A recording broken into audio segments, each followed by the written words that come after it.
வணக்கம். சீதாஸ் பேஜஸ். நான் மண்டே வரைக்கும் உங்களுக்கு பிக் பாஸ் பற்றி பேசியிருந்தேன். டியூஸ்டேலேருந்து ஃப்ரைடே வரைக்கும் நான் பார்த்தது. ஆக்சுவலாக என்னன்னு சொன்னால், ஃபஸ்ட்டு இவங்க வந்து ஒரு கேம் தான் இன்ட்ரடியூஸ் பண்ணாங்க. ஒரு பிரிக்ஸ் வரும், அதை வச்சு நீங்கள் ஒரு கோட்டை கட்டணும் அப்படின்றது தான்.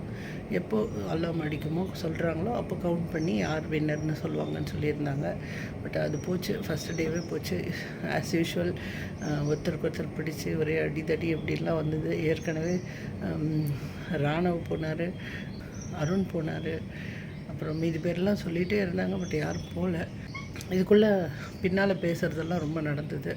சௌந்தர்யா வந்துட்டு சொன்னாங்க, ஜாக்கும் மஞ்சரியும் தான் ஒருத்தருக்கு ஒருத்தர் பிடிச்சிட்டாங்க, பட் வந்து அன்ஷிதா தான் பிடிச்சதா சொல்லிட்டாங்க அப்படின்னு இந்த மாதிரி பேக் பேட்டிங் ரொம்ப பண்ண ஆரம்பிச்சிருக்காங்க சௌந்தர்யா.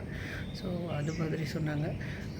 அப்புறமா வந்து பெருசாக மேஜராக மென் அப்படின்னு பார்க்கும்போது ஆண்கள் பக்கத்தில் அவ்வளோ வரல. ஏன்னா எல்லாருமே வந்து பிடிச்சு வச்சுக்கிட்டாங்களே தவிர வேறு எதுவும் பெருசாக பண்ணலை, அதனால் வரல. பட் என்ன ஆயிடுச்சுன்னா, நடுவில் ஒரு முயல் பொம்மையை தருவோம், அதை வந்து கோட்டைக்குள்ளே வச்சுருக்கணும் அப்படின்னு சொல்லிட்டாங்க. ஸோ அது வந்து காப்பாற்றுறது தான் இவங்க வேலை அப்படின்னு சொல்லிட்டாங்க. முயல் பொம்மை எத்தனை இருக்குதுன்னு பார்க்கணும், இருக்கிறத நீங்கள் காப்பாற்றிக்கணும்.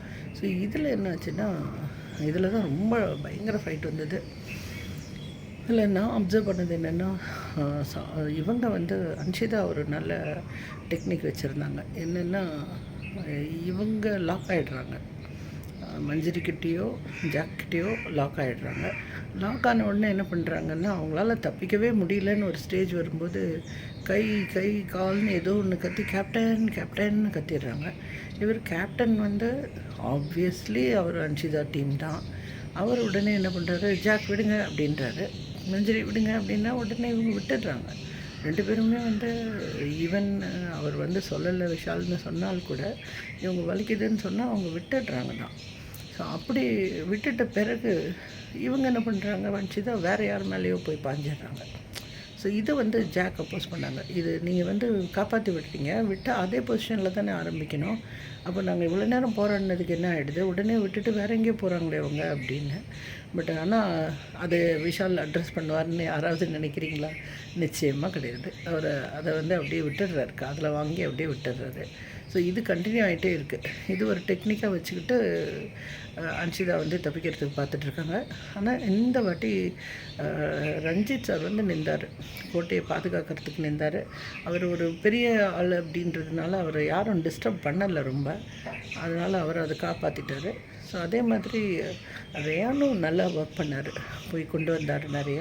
பட் முத்து டீமும் இவங்களும் ஒரு அண்டர்ஸ்டாண்டிங்கில் இருந்தாங்க.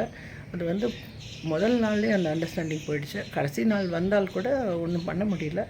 ஸோ கடைசியாக வெற்றி பெற்றது 4 வச்சுருந்தாங்கன்னு நினைக்கிறேன். முயல் வச்சுருந்த மஞ்சள் அணி அப்படின்னு சொல்லிட்டு ஜாக்கும் ரேயானும் ரஞ்சித்தும் தான் வின்னர்ஸ் அப்படின்னு அனௌன்ஸ் பண்ணிட்டாங்க. இதை வந்து அன்ஷிதாவால் தான் ஏற்றுக்கவே முடியல. பயங்கரமாக பொங்கிட்டு இருக்காங்க அவங்க. டீம் வந்து சொல்லும்போது ஒரு தரம் விஜய் சேதுபதி கோவா கேங்கை பற்றி ஒன்று சொல்லிட்டார். அதனாலேயே என்ன ஆயிடுச்சுன்னா, ஜெஃப்ரியும் தப்பு, கோவா கேங்கில் இருந்தால் தப்பு அப்படின்னு நினச்சிக்கிட்டு அவர் போய் வேறு ஏதோ ஒரு கேங்கில் மாட்டிக்கிட்டார். ஸோ அதே தான் சௌந்தர்யாவும் மெதுவாக வெளியில் போயிட்டாங்க. ஸோ இப்போ ரேயான் கூட நிறைய எதிர்த்து தான் பேசுகிறாரு. அப்படின்னு பார்க்கும்போது இண்டிவிஜுவல் பிளேயர்ஸாக தான் இருக்கிறாங்க. ஜாக்கும் சரி, மஞ்சரியும் சரி, முத்துவும் சரி, தீபக்கும் சரி. மஞ்சரி அண்டு முத்து வந்து ஏற்கனவே தெரியும் அப்படின்றதுனால ஒரு சின்ன அண்டர்ஸ்டாண்டிங் இருக்குது. அதை தவிர எல்லாம் இண்டிவிஜுவலாக தான் ஆடுறாங்க. ஸோ கடைசியாக இந்த 3 பேரில் யாருன்னா ஒருத்தரை காப்பாற்றலான்னும் போது ரேயான்னு வந்துடுது. அதுக்கு அடுத்ததாக வந்து பெஸ்ட்டு பிளேயர்னு சொல்லி கேப்டன் டாஸ்க்குக்கு வந்து 3 பேர் செலக்ட் பண்ணாங்க. Jeffrey, Pavithra and Muthukumar. முத்துக்குமரன் இவங்க 3 பேருக்கும் ஒரு பால் கொடுத்து கோல் கோஸ்ட் போட சொன்னாங்க. அதில் ஃபஸ்ட்டு ஜெஃப்ரி போயிட்டார். ஸோ அடுத்ததாக வந்து பால் போடும்போது என்ன ஆகிடுச்சு, இவர் டிஃபெண்ட் பண்ணலை முத்து. ஸோ பண்ணாமல் ஜெயிச்சது வந்து ஒத்துக்க மாட்டேன்னு சொல்லிட்டு பிக் பாஸ் அனௌன்ஸ் பண்ணிடுறாரு.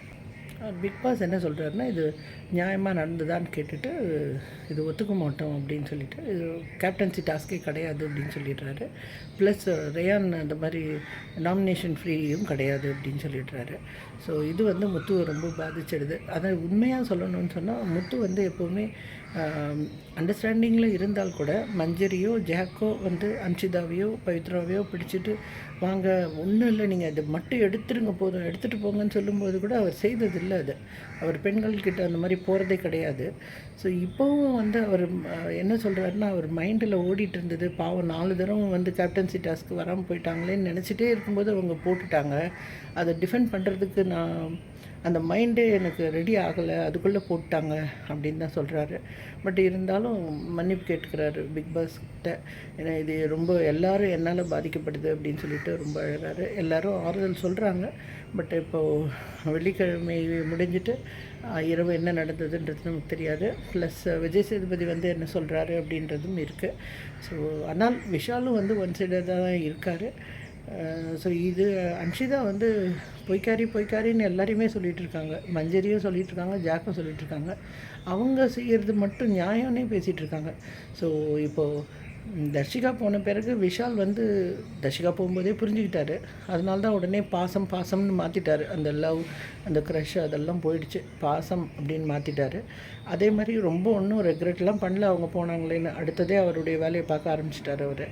ஸோ அவர் வந்து விளையாடிட்டுருக்காரு. இவர் போயிட்டு தர்ஷிகா இருந்திருந்தால் நல்லாயிருக்கும் அப்படின்றது தான் என்னோடய ஃபீலிங். ஸோ இப்போ அன்ஷிதா போனால் கொஞ்சம் நல்லாயிருக்கும்னு நினைக்கிறேன். இன்னும் அந்த டீம் இருக்குது. ஜெஃப்ரி, விஷால் அண்ட் அன்ஷிதா, பவித்ரா அவங்க ஒரு டீமாக தான் செயல்படுறாங்க. ஸோ இதுவும் மாறணும். ஸோ பார்ப்போம் விஜய் சேதுபதி சார் வந்துட்டு என்ன சொல்கிறார் அப்படின்னு பார்ப்போம். சாட்டர்டே சண்டே எபிசோட் பார்த்துட்டு மீண்டும் உங்களை சந்திக்கிறேன். வணக்கம், நன்றி.